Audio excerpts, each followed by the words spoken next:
Mi idea es una muestra interdisciplinar de expresión artística. ¿Qué quiere decir esto? Pues que es una muestra que lo que intenta es ser un marco común donde ofrecer un montón de tendencias que no son otras que las que ha ido pariendo el arte contemporáneo a lo largo del siglo XX y todo esto. Entonces, claro,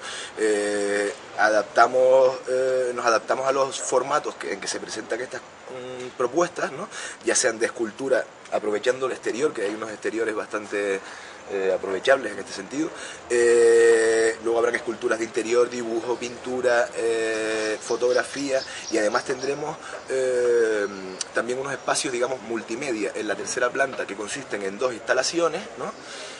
Y luego una proyección de videocreaciones, ¿no? Contamos, creo que son 5 o 6 videocreadores, entonces pasaremos sus trabajos sucesivamente, ¿no?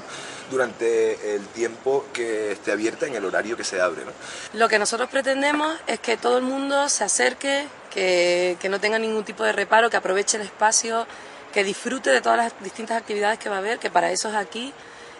Para eso nosotros pretendemos que se conozcan distintas modalidades, tanto de teatro, de música, de artes plásticas. Se está haciendo un esfuerzo sobre todo para la gente de la calle, para que conozca, para que amplíe horizontes. El lugar es idóneo para este tipo de actividades. También queremos que haya un pensamiento positivo global de que no llueva, porque sí que nos fastidiaría bastantes cosas que van a pasar. A nivel de acceso está muy bien porque tienes un aparcamiento aquí justo al lado, tienes la parada de guagua para aquel que no tenga coche, se puede acercar fácilmente. Los horarios no son para nada... la apertura es casi todo el día y luego las actividades son a las 9 y a las 10, o sea que no es tarde ni nada, puedes venir con niños, con abuelos, con lo que quieras.